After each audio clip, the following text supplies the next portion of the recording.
Ladies and gentlemen, welcome to Arrowhead Pharmaceuticals conference call. Throughout today's recorded presentation, all participants will be in a listen-only mode.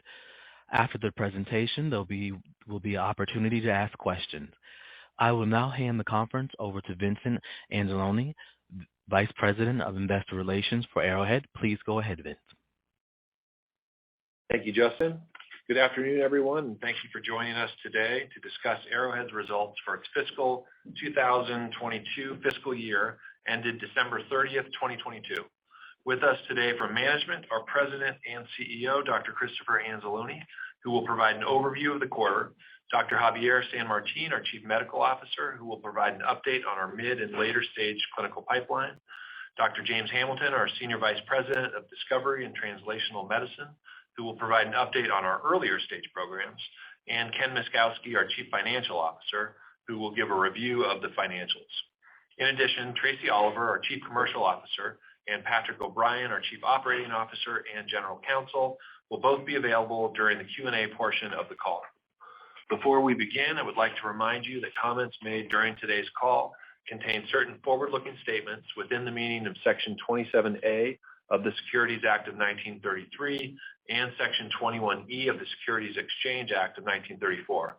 All statements other than statements of historical fact are forward-looking statements and are subject to numerous risks and uncertainties that could cause actual results to differ materially from those expressed in any forward-looking statements. For further details concerning these risks and uncertainties, please refer to our SEC filings, including our most recent annual report on Form 10-K and our quarterly reports on Form 10-Q. With that said, I'd like to turn the call over to Chris Anzalone, President and CEO of the company. Chris? Thanks, Vince. Good afternoon, everyone, and thank you for joining us today. Vince excellently misspoke, and he said that our fiscal fourth quarter ended December 30th. What he meant was September 30th of 2022.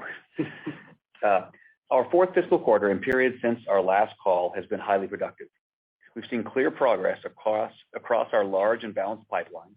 Large because it now includes 12 drug candidates in clinical trials, and balanced because it spans multiple therapeutic areas and includes 6 partnered programs and 6 that are wholly owned. It is a good representation of that which makes us different. We are a company built on an increasingly validated technological platform applied to a large number of varied diseases across multiple organ systems, where development is uncommonly rapid from idea to the patients in need, and we use targeted, disciplined partnering to help finance development of our wholly owned drugs. This is who we are, and these factors are not new. What is new is the growing sense of clarity we are achieving. I think that this is a recurring theme of this update. We have increased clarity as to the makeup of our multiple phase 3 programs, increased clarity as to how we intend to use our late-stage drug candidates in different patient populations, increased clarity as to when we expect proof of concept from our earlier stage programs, increased clarity as to where we plan to go next with the expansion of our platforms into new cell types, increased clarity as to how large we think our pipeline of clinical candidates will be over the next few years, and increased clarity about how we intend to finance our growing pipeline. Let's touch on some of these. First, we expect to report on progress for Vutrisiran, our AAT program partnered with Takeda, in the near term. We would like to report top-line data from the phase 2 Sequoia study at the same time we provide guidance on the phase 3 study design. Ideally, Takeda and Arrowhead would do these together. Takeda submitted a phase 3 protocol to the US FDA at the end of last quarter and is waiting for feedback. We expect Takeda to receive that feedback shortly if there are any comments at all. We believe the FDA's feedback from prior meetings has been appropriately incorporated into the study design, so we do not expect any major surprises.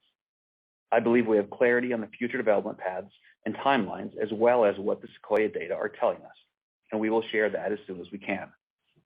Second, we are gaining a clear understanding about how our cardiometabolic programs perform in different patient populations, and thus are better able to determine the positioning of each, and importantly, the development paths and studies needed to seek approval for various indications. Javier will talk about this in a moment, but the interim analyses for the SHASTA-2 and MUIR studies of ARO-APOC3 and the ARCHES-2 study of ARO-ANG3, which we presented at AHA and at an analyst investor event shortly thereafter, gave us some critical insights that are helping to accelerate the path to phase 3 studies. We are working on determining the optimal paths, and we expect to have further clarity, including from multiple anticipated regulatory interactions in 2023. At present, we plan to pursue studies to enable us to treat patients with homozygous familial hypercholesterolemia, or HoFH, and heterozygous familial hypercholesterolemia, or HeFH, with ARO-ANG3. We hope this would enable us to pursue a staged commercial strategy whereby we could serve the small HoFH market first and grow into the HeFH market after those larger studies are complete and supplemental regulatory approval is obtained. For ARO-APOC3, we are conducting studies now to enable us to treat FCS patients, followed by treating patients with severe hypertriglyceridemia, and eventually the broad population with mixed dyslipidemia. As with the HoFH to HeFH approach, we like the staged commercial strategy and hope we can serve the small FCS market rather quickly, then expand to the larger SHTG population, and eventually the even larger mixed dyslipidemia populations when those studies are complete and their respective supplemental regulatory approvals are obtained. Third, we have line of sight on timelines for initial interim clinical results for 2 of our pulmonary programs. James will give details on the status, but ARO-RAGE and ARO-MUC5AC are progressing well, and we anticipate being able to provide interim data publicly in the first half of 2023. Should we have data that provides clinical proof of concept, I think this would be a potentially big de-risking event for the candidates and for the pulmonary platform generally. We believe we've made a lot of progress with the platform since our Generation 1 candidate ARO-ENaC, and gaining clarity on how the Generation 2 candidates perform will be exciting. Importantly, we are performing various analyses to assess pharmacodynamics using different methods, so we are confident that we should be able to define knockdown and duration of effect at different dose levels and different time points. The ARO-MMP7 phase 1 started later than ARO-RAGE and ARO-MUC5AC, but dosing in healthy volunteers should begin imminently. Fourth, our ARO-C3 program continues to progress well, and we expect to have interim knockdown and safety data in the first half of 2023. This is an important program for us because A, it is squarely in our wheelhouse as an hepatocyte target, and B, because of the variety of opportunities we can pursue in various complement-mediated and complement-associated diseases. Fifth, we continue to expand our platform into new cell types and have made enough progress to give us line of sight as to when we can discuss one of them publicly. I expect to provide guidance about our next cell type and initial targets by the end of the first half of 2023. Our goal is to continually expand our platform to gain access to a new cell type every 18 to 24 months. So far, we are ahead of that goal, and you should be hearing more about the work that has gone into the newest cell type and the encouraging preclinical results we are generating. Sixth, we have a good idea about how large we think we can grow our pipeline in the near to midterm and are announcing our 20 and 25 program. We plan to have 20 individual drug candidates in clinical trials or in the market in 2025. Between our hepatocyte-directed programs, our pulmonary programs, potential skeletal muscle targeted programs, and new cell types, we believe we'll hit 20 in the year 2025 between wholly owned drug candidates and partner programs. This will be a remarkable achievement that has the potential to touch millions of lives and create substantial value. Seventh, we have better clarity about our financial resources. We currently have partnerships with 5 different companies, and we expect to receive milestone payments from each over the next 12 months. Further, our expanding platforms give us the ability to continue to do new business development deals that could continue to provide capital to fund our own programs. Notwithstanding access to capital via these means, we recently decided to sell the potential royalties we would receive from Amgen on future olpasiran sales to Royalty Pharma.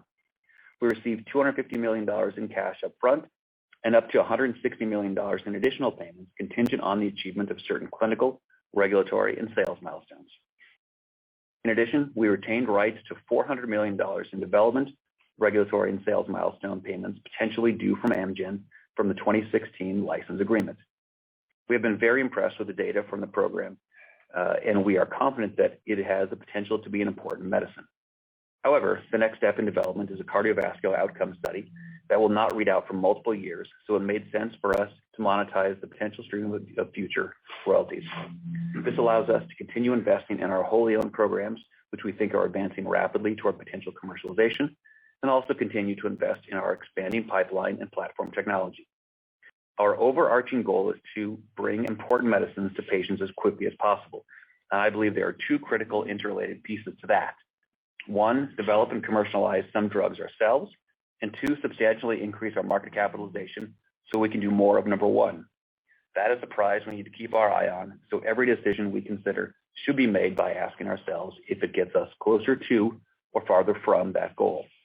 In my mind, the decision to sell these future royalties clearly gets us closer to that goal.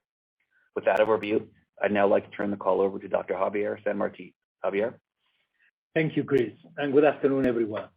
I want to give updates on two main areas of our late-stage development efforts. First, on our cardiometabolic pipeline, and second, on fazirsiran, formerly called ARO-AAT and TAK-999. Earlier this month, data was presented on all three of our cardiometabolic programs, ARO-APOC3, ARO-ANG3, and olpasiran at the American Heart Association Scientific Sessions 2022, and at a virtual analyst and investor event that we hosted a couple days after the AHA. It was a very comprehensive review of the data and our plans for the program.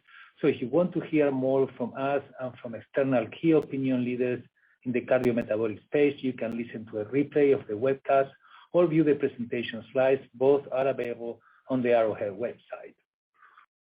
Today, I want to give some context about why we perform an interim analysis, highlight some of the important results, and provide guidance on where we see the progress going in the future. Chris mentioned earlier that we are gaining clarity across multiple programs, and this is a key point, especially for the cardiometabolic programs. We now have more clarity on how each of the candidates perform in various patient populations, and importantly, where we should focus late-stage development. So let me start with context on the interim analysis that led to the American Heart Association presentation. Our wholly owned cardiometabolic candidates, ARO-APOC3 and ARO-ANG3, each target different genes, and based on human genetic studies, preclinical animal model, each affect lipid and lipoprotein levels in different ways. Remember that we have data from different patient populations in the completed phase 1/2 studies and multiple additional clinical studies going on now for each program.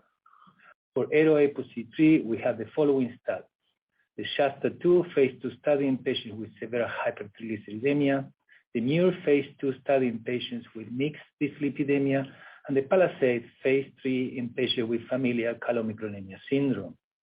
For ARO-ANG3, we have the following studies: the ARCHES-2 phase 2 study in patients with mixed dyslipidemia, and the GATEWAY phase 2 in patients with homozygous familial hypercholesterolemia. We combine with the phase 1 data within these studies give us a good picture of how the different candidates may affect lipid and lipoprotein levels, and thus which patient populations we should focus on for each. Therefore, the interim analysis enabled us to start the important work required to prepare for phase 3 studies. This includes dose and interval, patient population selection, length of the study, modeling to estimate event rates and effect size, registration path and phase 3 designs, and where and how to execute these studies. We essentially gave ourselves a 6-month head start on all that work. This is critical since we plan on having multiple end of phase 2 meetings and moving forward with multiple phase 3 studies over the next 12 months. Next, I want to highlight some of the key results from the phase 2 study that we presented at the American Heart Association and our webcast event. ARO-APOC3, ARO-ANG3, and olpasiran were all highly active at silencing their respective gene targets, which resulted in encouraging changes in multiple relevant lipids and lipoprotein levels. In the SHASTA-2 study in subjects with severe hypertriglyceridemia who had baseline triglycerides or TG greater than 500 milligrams per deciliter, treatment with ARO-APOC3 at doses of 10 milligrams, 25 milligrams, and 50 milligrams all durably decreased APOC3 up to 87%, TGs up to 86%, non-HDL up to 45%, and increased HDL cholesterol up to 99% through the week 16 time point. ARO-APOC3 has been well tolerated with treatment emergent adverse event reported today that reflect the underlying comorbidities and conditions of the population under study. The new study in subjects with mixed dyslipidemia who had baseline average TG of 220 milligrams per deciliter, non-HDL of 150, LDL cholesterol of 110, and ApoB of 95, remnant cholesterol of 46, and HDL cholesterol of 42 mg per deciliter. Treatment with ARO-APOC3 at doses of 10 mg, 25 milligrams, and 50 milligrams resulted in substantial reduction of APOC3 of 80%, TGs of 65%, non-HDL cholesterol of 25%, LDL cholesterol of 20%, and ApoB 20%. Remnant cholesterol decreased by 60%, and HDL cholesterol increased by 50%. We believe these changes all represent key reductions in residual cardiovascular disease risk. In the ARCHES-2 study in subjects with mixed dyslipidemia who had baseline median TG of 226 milligrams per deciliter, treatment with ARO-ANG3 at dose of 50 milligrams, 100 milligrams, or 200 milligrams resulted in a substantial reduction of ANGPTL3 up to 71% at week 8, TGs up to 59% at week 16, and LDL cholesterol up to 32% at week 16. ARO-ANG3 was also associated with median relative reduction in liver fat fraction at week 24 of 28% for the 100 and 200 milligram dose, with no adverse event related to liver function test changes reported to date. ARO-ANG3 has been well tolerated with treatment emergent adverse event reported today consistent with those expected in this patient population and with associated underlying comorbidities. Amgen also presented end of treatment data from its phase 2 OCEAN-A dose study of olpasiran in adults with elevated lipoprotein (a) level greater than 150 nanomoles per liter and a history of arteriosclerosis cardiovascular disease. These data were also published in the New England Journal of Medicine. Placebo-adjusted mean % reduction of Lp(a) were 70.5% for patients receiving 10 milligrams every 12 weeks, 97.4% for patients receiving 75 milligrams every 12 weeks, 101.1% for patients receiving 225 milligrams every 12 weeks, and 100.5% for patients receiving 225 milligrams every 24 weeks. The totality of these data demonstrate that significant progress achieved in RNAi drug development and specifically shows a potential future treatment paradigm where Arrowhead's proprietary TRiM technology may be prominently leveraged in preventive cardiology. So what do we do with ARO-APOC3 and ARO-ANG3? For ARO-ANG3, we're focusing on patients with hypercholesterolemia.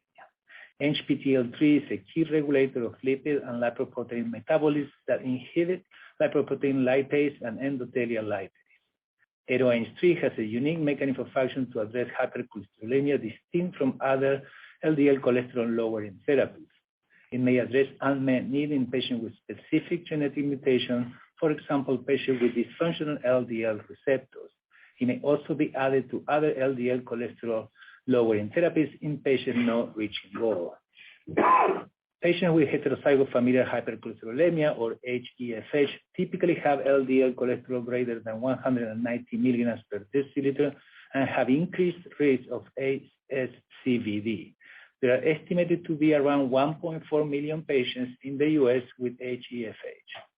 Patients with homozygous familial hypercholesterolemia or HoFH typically have LDL cholesterol greater than 400 milligrams per deciliter. There are around 1,200 patients with HoFH in the US. These are the two indications that we're focusing on initially for ARO-ANG3. Our plan is to have end of phase 2 meeting in the first half of 2023 and then potentially begin phase 3 studies in the second half of 2023. We view ARO-APOC3 as having potentially broader set of indications and patient population where it might provide a benefit. It potentially addresses the risk of pancreatitis in severe hypertriglyceridemia syndrome. ARO-APOC3 also modulates multiple lipids and lipoproteins that contribute to the residual risk of cardiovascular in patients with mixed dyslipidemia, which has the potential to translate into a decrease in arteriosclerosis and coronary disease progression. ApoC3 is a key regulator of lipid and lipoprotein metabolism that inhibit lipoprotein lipase and mediates hepatic uptake of remnant particles in the LPL-independent pathway. ApoC3 improves multiple lipid parameters and may provide clinical benefit in a broad population with dyslipidemias. In clinical studies, it has reduced TGs in patients with severe hypertriglyceridemia, including FCS, which has the potential to decrease the risk of acute pancreatitis. It has also reduced multiple residual cardiovascular risk factors such as ApoC3, LDL cholesterol, ApoB, remnant cholesterol, and others in patients at risk of ASCVD. We're already conducting the PALISADE phase 3 study of ARO-ApoC3 in patients with FCS, which is approximately 50% enrolled at this time. Our plan for the additional indication is to have regulatory interactions in the second half of 2023 and begin phase 3 studies in the first half of 2024. These additional indications are SHTG, with a prevalence of around 4 million in the US, and patients at risk for ASCVD despite maximally tolerated statin, with a prevalence of around 12 million in the US. Now I want to move on to fazirsiran, our investigational RNAi therapeutic designed to reduce production of a mutant from the alpha-1 antitrypsin protein called ZAAT. The potential treatment for the rare genetic liver disease associated with alpha-1 antitrypsin deficiency. ZAAT accumulation is believed to be the cause of progressive liver disease in patients with AAT deficiency. Production of the pro-inflammatory ZAAT protein has the potential to halt the progression of liver disease and potentially allow the liver to regenerate and repair. Data from our open label phase 2 study were published earlier this year in the New England Journal of Medicine. Those data suggested that fazirsiran was very effective at reducing the production of the ZAAT protein, and that the livers of these patients were able to begin the process of healing. This includes breaking down and clearing the accumulated ZAAT in the liver, decreasing the histology global burden, demonstrating histology improvement in inflammation, reducing in biomarkers of liver injury, and ultimately decreased fibrosis severity. These were very encouraging signs for the potential of fazirsiran to help patients with AATD liver disease. We now look to the fazirsiran phase 2 placebo-controlled SEQUOIA study and to regulatory interactions on the phase 3 study. The SEQUOIA data are mostly in now, and we're waiting to receive feedback, if any, from the FDA on the proposed design for the phase 3 studies. These are expected soon, so we and our partner at Takeda will together determine the best way to communicate this publicly. Takeda is still on schedule to begin the phase 3 study in the first quarter of 2023, and we're confident that we can have an update publicly on SEQUOIA and guidance on the phase 3 prior to that. I will now turn the call over to Dr. James Hamilton. James. Thank you, Javier. I want to give updates on 4 of our earlier stage programs that include 3 pulmonary candidates targeting RAGE, MUC5AC, and MMP7, and on our candidate targeting complement C3. Let's start with C3. ARO-C3 is an investigational RNAi therapeutic designed to reduce hepatocyte expression of complement component 3, or C3, as a potential therapy for various complement-mediated hematologic and renal diseases. We are conducting a phase 1/2 clinical study now that includes 2 parts. Part 1 is placebo-controlled in healthy volunteers and includes single ascending dose or SAD cohorts and multiple ascending dose or MAD cohorts. All of the SAD and MAD cohorts are fully enrolled, and participants are being followed to assess safety and tolerability, dose response based on serum C3 levels, and duration of effect at various dose levels. We are confident that we will have sufficient data in the first half of 2023 to report interim results from part 1 of this study. Part 2 is open label in eligible subjects with paroxysmal nocturnal hemoglobinuria, or PNH, and complement-mediated renal diseases, including IgA nephropathy and C3 glomerulopathy. Data from part 1 will inform part 2 dose selection which we expect to happen in the coming months, and then the patient cohorts will be open for enrollment in the first half of 2023. We are very excited about this program and believe it has the potential to address multiple serious complement-mediated or complement-associated diseases with unmet need in the renal and hematologic spaces. We know that complement C5 inhibitors are disease-modifying in conditions such as PNH, and believe that proximal C3 inhibition may confer advantages over C5 blockade. For example, C5 monoclonal antibodies only block the terminal complement pathway, and many of the proximal complement actions remain intact. In addition, clinical validation exists for C3 inhibitors, and we believe RNAi-based C3 inhibition could have clear dosing advantages over other mechanisms.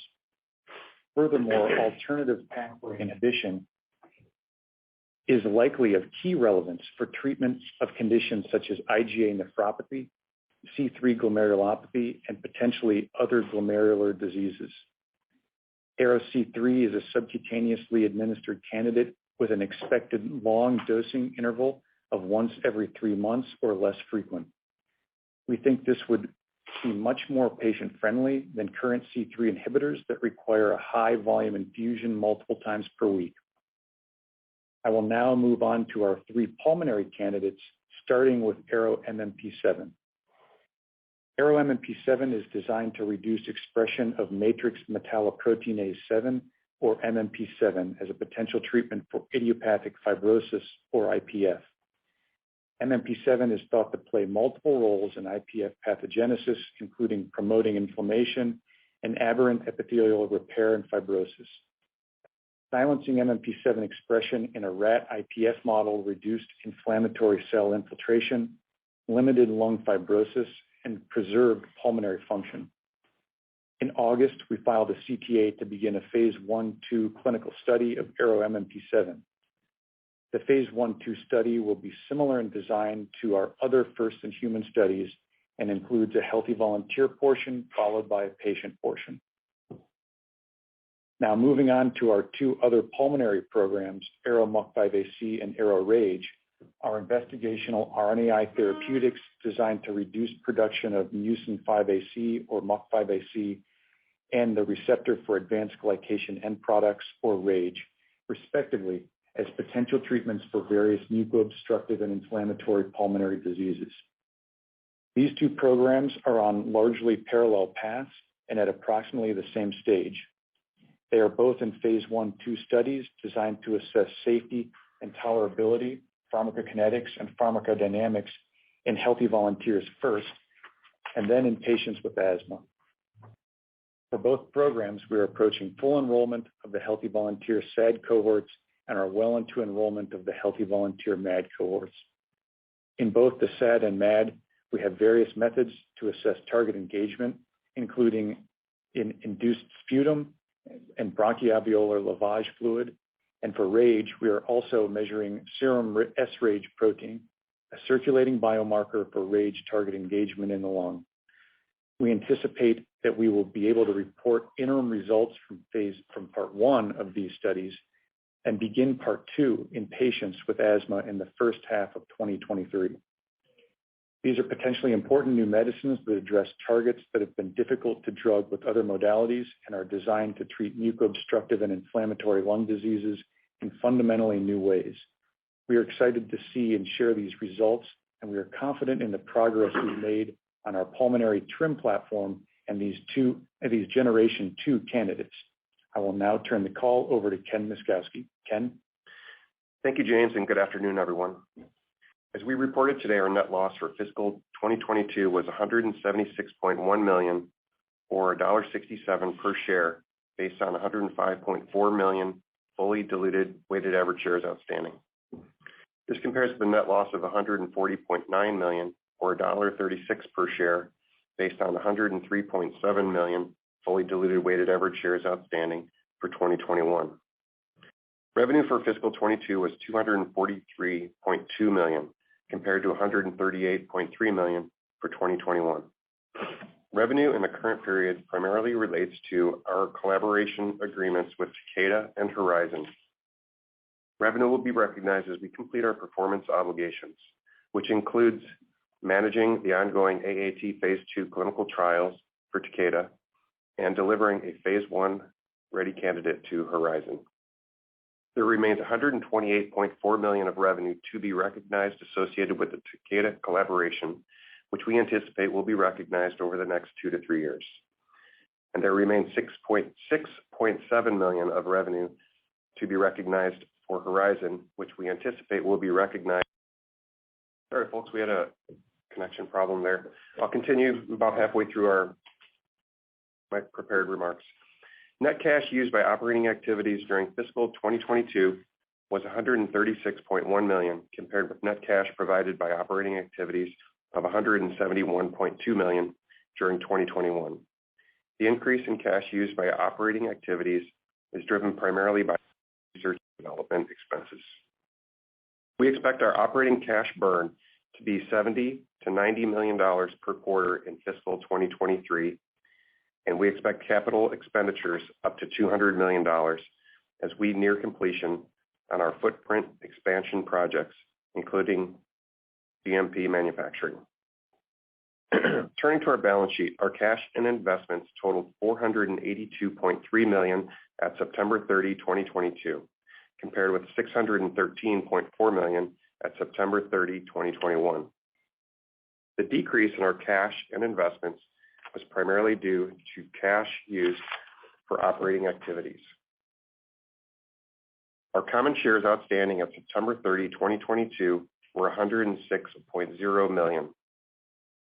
As Chris mentioned earlier, on November 9, 2022, the company and Royalty Pharma entered into a royalty purchase agreement, pursuant to which Royalty Pharma agreed to pay up to $410 million in cash to the company in consideration for the company's future royalty interest in olpasiran, originally developed by the company and out-licensed to Amgen in 2016.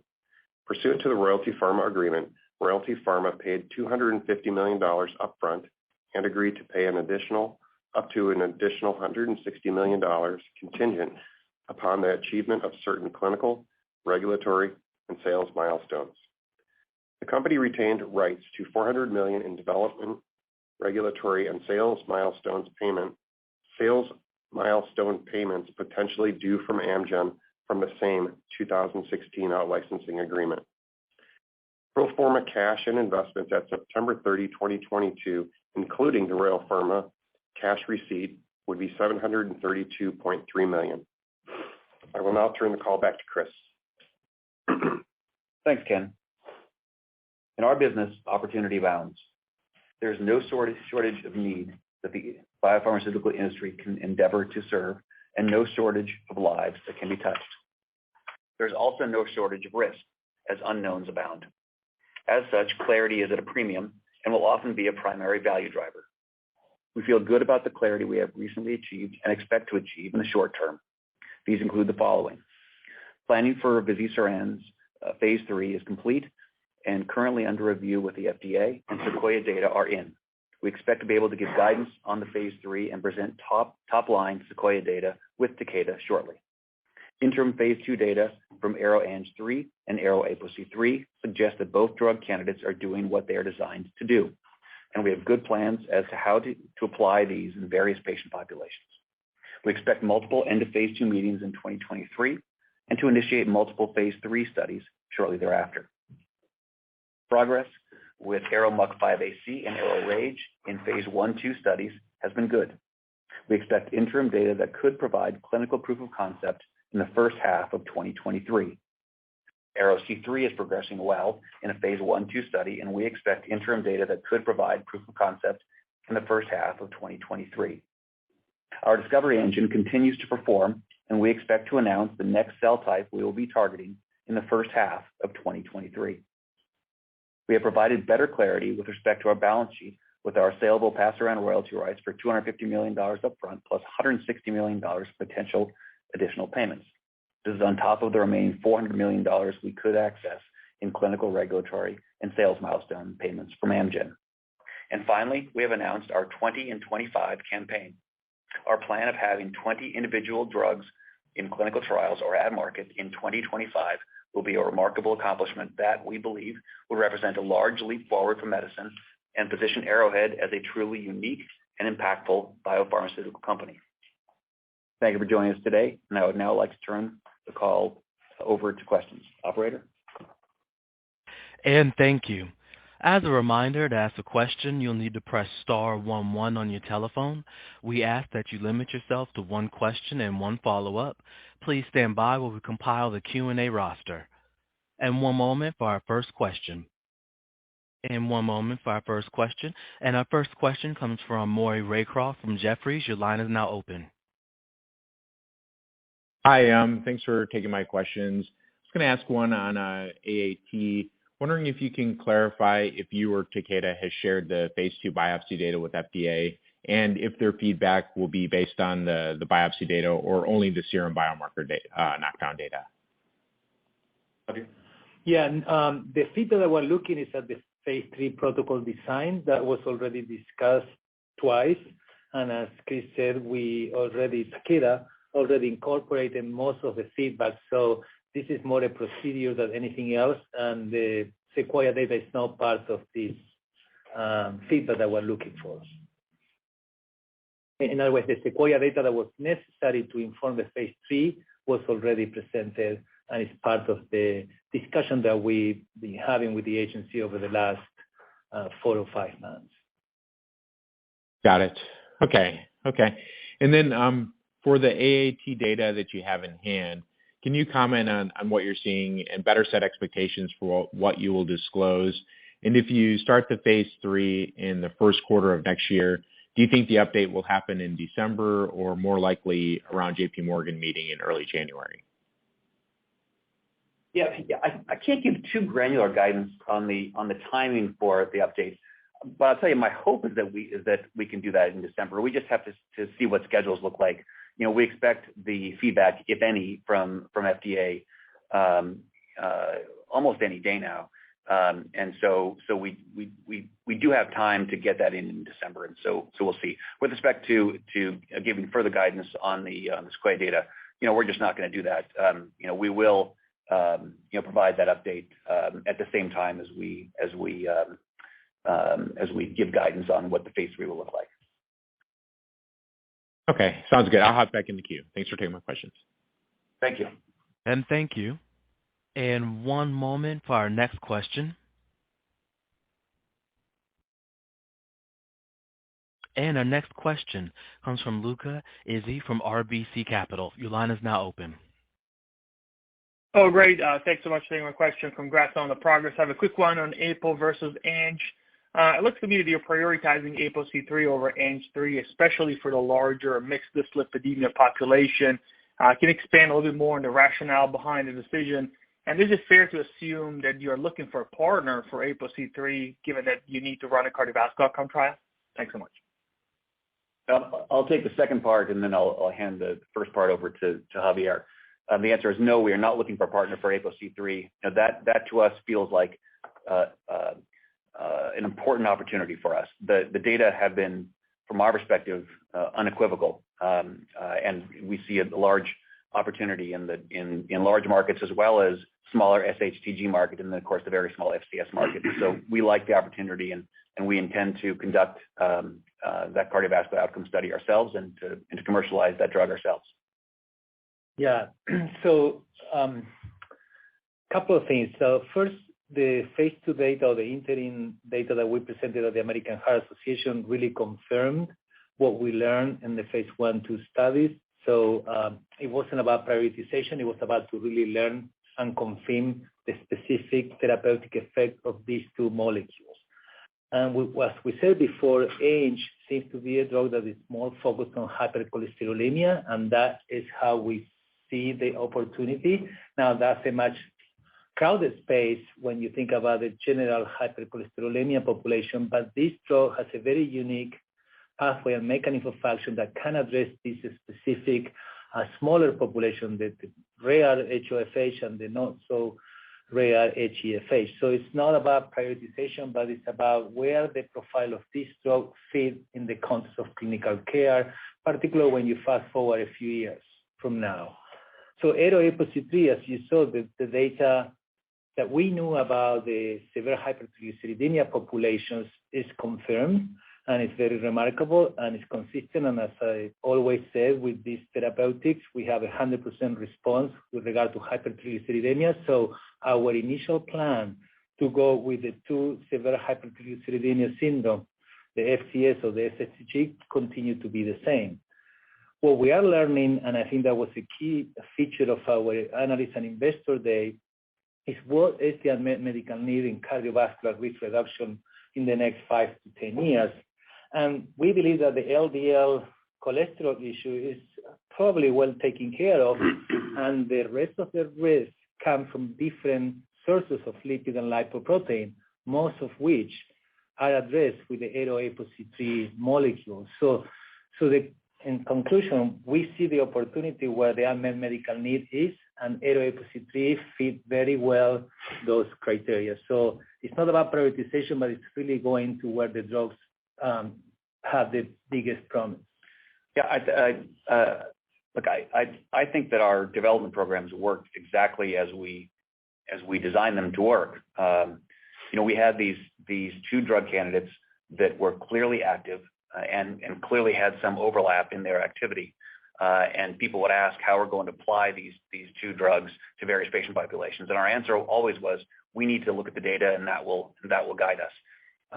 That was not a satisfactory answer to some people, but that was the answer. And now that we have an interim look, we've got a better idea about how these will help various patient populations. And so now I think we've got a good idea. And again, as Javier said, we don't view this as prioritizing. We view this as just following where these drugs are going to have their greatest benefit in which patients. Great. I'll hop back in the queue. Thank you. And thank you. And one moment for our next question.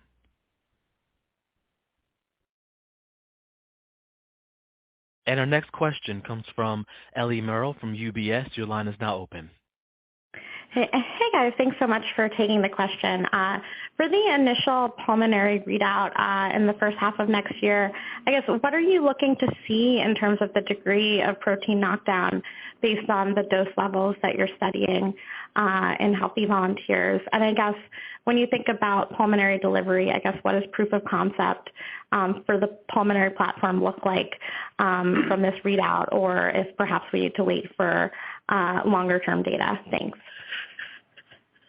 Sure. Look, I think these are well-validated targets, in particular, particularly MUC5AC, but I think even RAGE and certainly MMP7. And so our thinking is that if we can see a well-tolerated, deep knockdown in healthy volunteers, that is a substantial clinical proof of concept. We will also have some data, later in the year on in various patient populations. But I think if we can see good, consistent knockdown in healthy volunteers that's well tolerated, I think that is a giant leap forward for the entire platform and certainly for the individual candidates. With respect to how much knockdown we need, I don't think we're setting expectations for ourselves here. I think we want to see what we see. But our hope is that we see consistent and at least relatively deep knockdown.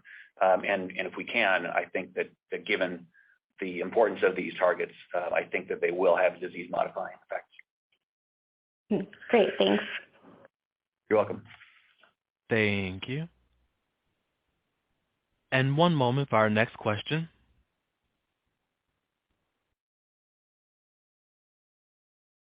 And our next question comes from Joel Beatty from Baird. Your line is now open. Thanks. For the lung programs, MUC5AC and RAGE, I think in the prepared remarks you mentioned that both of these programs are kind of reaching the top of their SAD cohorts and also filling MAD cohorts. How do you decide the peak dosing of those? Is it just kind of preset, or are you looking at safety or efficacy markers?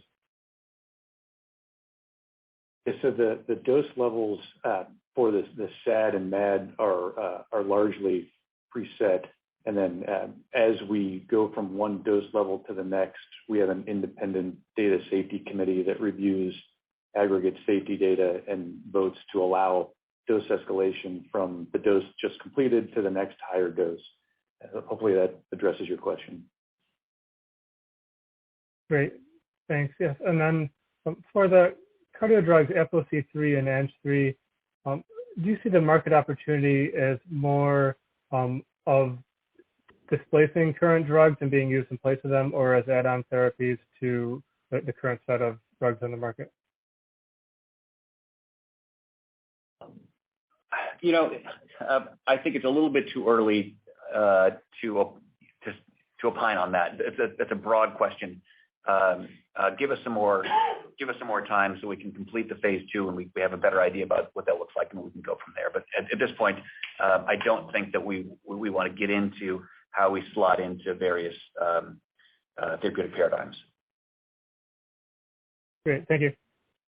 Sure. Thank you. And one moment for our next question.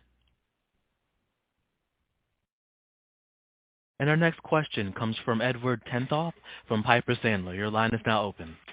Great. Thank you very much. 2 questions, if I may. Just housekeeping. What was the fourth quarter weighted average shares outstanding, if you have them, to 3 decimal points? But then for Chris, kind of high-level question. You guys have been so successful at partnering different therapies. You've been clear that cardiovascular is a key area of focus. How are you really looking at the pipeline going forward? Like, is pulmonary disease going to be an area of second area of focus?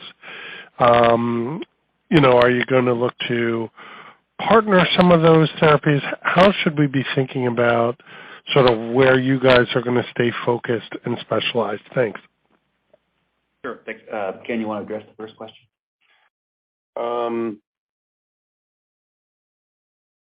Yes. Thanks, Ken. I know I always ask you this.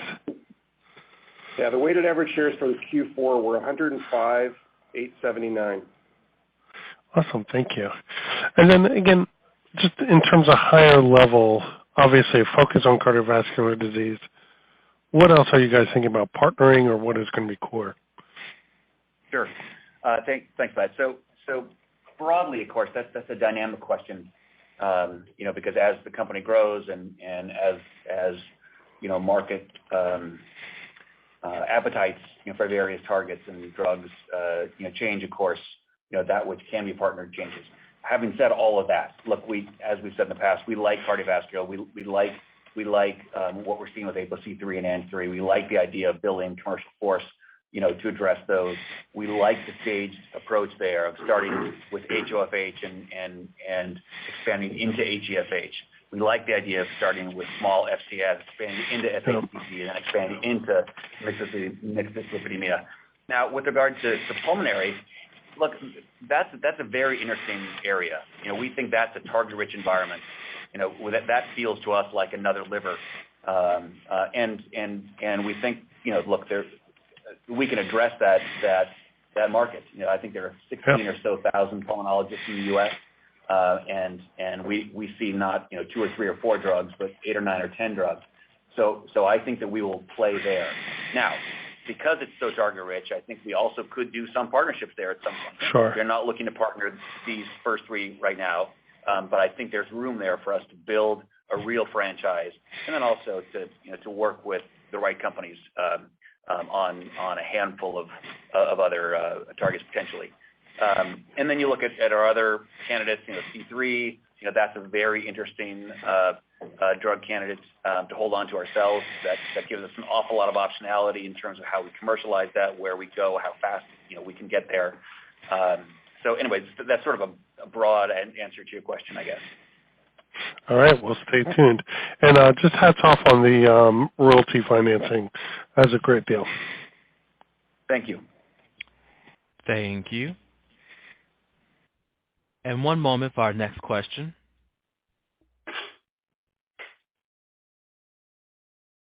And our next question comes from Patrick Trucchio from H.C. Wainwright. Your line is now open. Thanks. Good evening.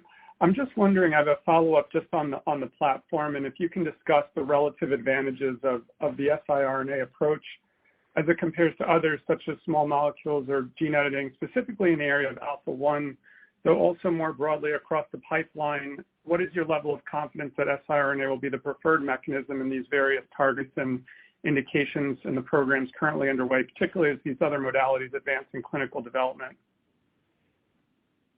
Sure. So look, that's a little bit of a hard question to answer broadly because various drug candidates will have specific advantages. But I'll tell you broadly the way we look at this. RNAi is not the right modality for every indication, of course. But for many indications where you need to reduce the expression of some gene product, it's a good one. I think we and others have shown time and time again that RNAi appears to be a potentially better modality than antisense oligos in terms of dosing schedule, in terms of depth of knockdown, in terms of safety. We think that will continue, at least as it relates to hepatocyte targets, and we'll see if that applies more broadly. When you look at gene editing, I think that's an interesting idea. I think that we're not quite ready for prime time there, and I think that there is a permanence associated with gene editing that may be that may cause some pause, with at least for certain indications. What's great about RNAi is that we get a good, long, durable effect, but yet it is ultimately reversible. After some period of time, that drug wears off and it doesn't knock down the gene product any longer. What would concern me, at least in the near to midterm, with the gene editing approach, is that the idea of having to uncristerize something is a daunting one, and so I think it's still a bit of an early technology. But at least as it relates to the indications we're going after, we believe that RNAi, at least in our current pipeline, is likely and from my perspective at least, the preferred modality. Yeah, that's helpful. And then earlier in the call, there's commentary around increased clarity on which programs and how large the pipeline could become in the next few years with the goals outlined through 2025. So I'm wondering if you can elaborate a bit more on this commentary, particularly regarding gating factors involved in deciding which targets or disease to pursue, such as the level of genetic or clinical validation required, and how many programs, either in terms of new INDs or some other metric, would you be expected to announce on an annual basis going forward as you expand the pipeline? Well, yeah, so we're excited about our 20 and 25 program. We feel comfortable that we'll get there. I think 20 clinical candidates, whether wholly owned or partnered, is a lofty goal, and I think we're going to achieve it.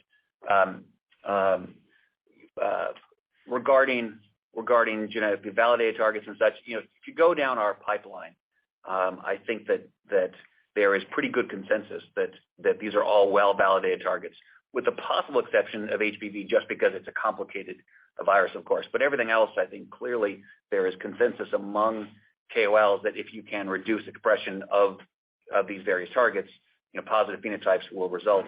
And our goal is to continue with that. Second, if you look down our pipeline, everything we've gone after, we've been the first RNAi player there. I'd like to continue that, at least in the near term. I think we will be continuing that. And then finally, with respect to our ability to get outside the liver, as we talked about with pulmonary, with skeletal muscle, we'll be announcing our next cell type in the first half of next year. With all of these, it gives us the ability to run out and take land, right? We don't see any near-term competitors in these extrahepatic spaces, at least so far. And so it gives us the ability to really be choosy and go after targets that are well validated to decrease our biology risk. Thank you very much. Sure. Thank you. And one moment for our next question.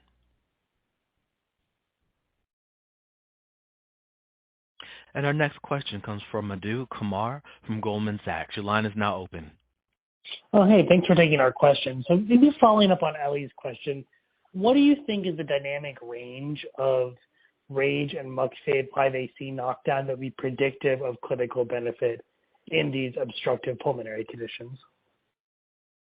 James. Yeah, so for RAGE, I would say based on our animal data, we were in the alternaria model that we presented at ATS, we were wanting to get better than 50% knockdown, 60 to 70% knockdown in that particular animal model. And then for MUC AC, I think if you look at the patient data versus the healthy volunteer expression level for MUC5AC, the patients have maybe tenfold more MUC5AC compared to what the healthies have. So I think that you probably don't have to bring the patients back to normal levels to have a benefit, but particularly in the patients, I think there's pretty significant dynamic range in terms of MUC5AC knockdown, such that, if you get 50% reduction in MUC5AC expression, you may see an associated clinical benefit. I don't know if that addresses your question. No, that's helpful. Thank you. Then maybe on AAT, I guess kind of how much different would you expect the Sequoia data to be from the phase 2 open label extension, given kind of like patient recruitment in Sequoia relative to the open label extension? Like, is there any reason for there to be a significant difference in kind of the disease course in the Sequoia patients relative to the open label extension? I don't believe so. No, they should be similar. Look, we always viewed that open label data as important in terms of pegging a story. It was a small, number of patients, but we thought it pegged the story, and we've been hoping that Sequoia would confirm that story. Okay, great. Thank you very much. You're welcome. And thank you. And one moment for our next question.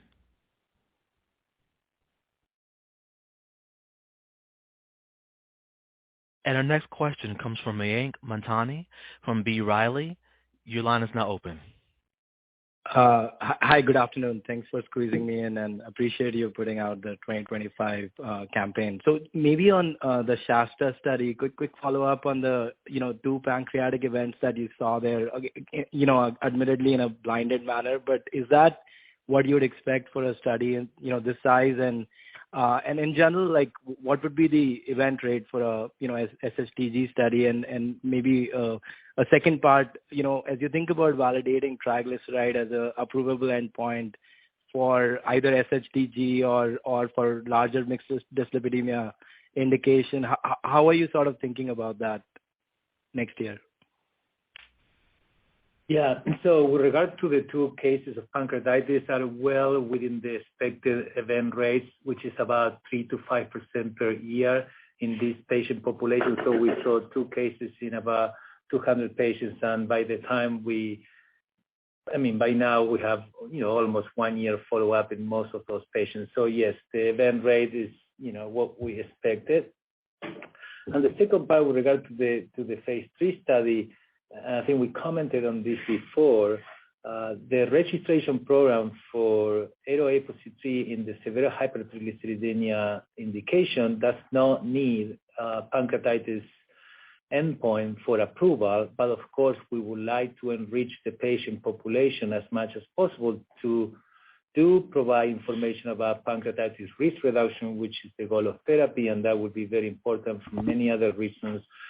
Really to translate the clinical benefit, to define the value propositions and so forth. So the approval path does not require pancreatitis, but we will do our best to have enough number of patients at high risk so we can see the risk reduction in pancreatitis as a consequence of normalizing triglycerides levels. Thank you. And then just a quick one on A1AT. Are you able to comment on how, as you think about phase 3, how are you thinking about placebo response? Because, there have been studies recently put out, independent of this program and also by Takeda, about how to sort of think about F2, F3 patients differently. So is there anything you could comment on that, on the placebo response for phase 3, how you might be thinking about? So we're going to use the totality of the data available to estimate the placebo rate, and that will be part of the equation for the effect size and the power for that study. So you will see that in detail whenever we can do this event with Takeda and present the Sequoia data and the phase 3 study design. So we, of course, use the totality of the data to plan for that study. Thanks for taking our questions. And thank you. And one moment for our next question.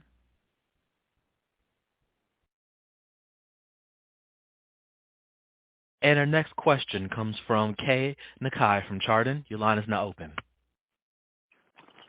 Yes, thanks, Chris. One question on AATD, the phase 3 design. Is it your expectation that the agency will or will not require paired biopsy data? Yeah, so the biopsy data is likely to be the key endpoint. That's what we're thinking. That's what we studied. That's what the disease is defined by. So this is a disease about fibrosis progression that ended in end-stage liver disease or cirrhosis. So the goal of therapy is to prevent fibrosis progression or to reduce fibrosis severity. So that seems to me a logical, approvable endpoint in a condition that is defined by fibrosis progression. Okay, thanks. Thank you.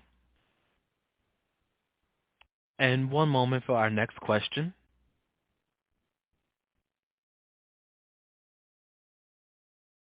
And our next question comes from Mani Foroohar from SVB. Your line is now open. Hey guys, thanks for taking the question and congrats on all the progress. I've got a couple of questions more about your own sort of rationale and strategy, given a lot of other analysts have dug into the details of this or that specific program.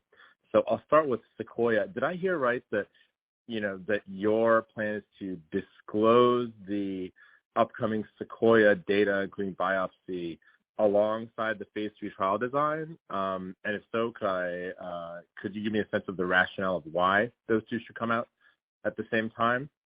And then secondarily, there's been a few people who've asked about your strategy around running CVOTs, which assets to hold on to or not. Could you give me a sense of what your ballpark estimate around the size, cost, and operational burden of a CVOT would be for you, and how you guys think about the number of studies of that scale that you could run for your assets simultaneously? Sure. So the first question is going to. I've got more on the first question than the second question.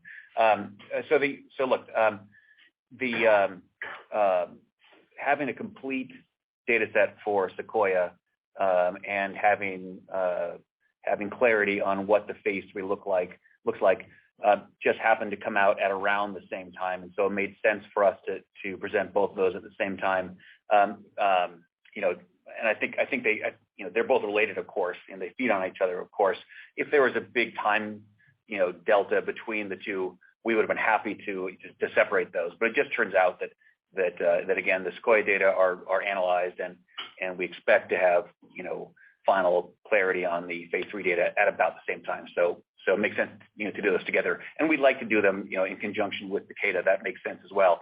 We'll just see when the calendars will align for that. With respect to the CVOT, look, we haven't given any guidance on how large a study would be, on how much it would cost yet.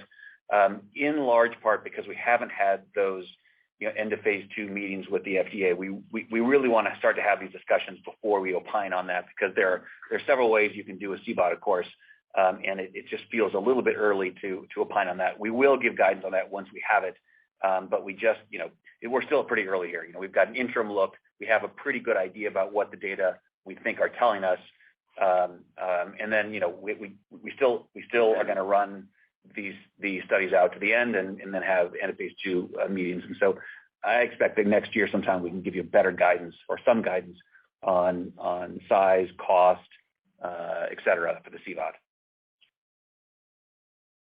Hey, thanks, guys. Can I ask one quick follow-up on that second half of that question? Sure.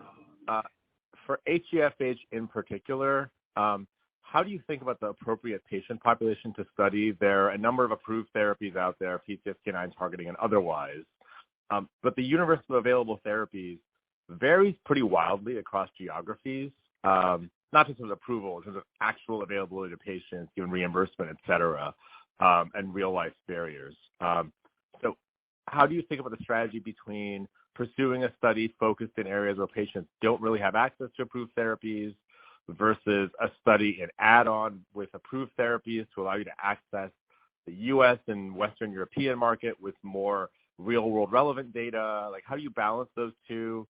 Would you do 2 CVOTs? Would you do 2 HeFH studies? Is there some way to capture the two in one larger multi-arm study? Just help me think about how you strategize and think about the likely outcomes for that path forward in that indication. Yeah, again, this will be an unsatisfying answer to you, and I apologize, but until we start to have these interactions with the regulators, it's hard for us to know what it's hard for us to give you a good answer on that. Again, keep in mind that we still haven't finished that study yet. We wanted to tell the street as quickly as we could where we think we can apply these two drugs. I think we've done that, but we're not yet ready to talk about how we would roll this out, where we would roll this out, what sorts of studies would support these kind of these sort of populations until we start to have those interactions.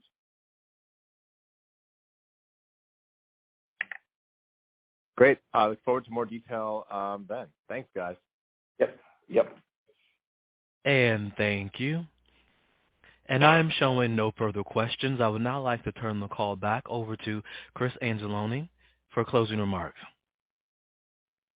Thanks, everyone, for joining us today. I hope everyone had a pleasant Thanksgiving holiday and have a nice larger holiday season. I apologize for the technical difficulties mid-call today, but we will talk to you soon. This concludes today's conference call. Thank you for participating. You may now disconnect.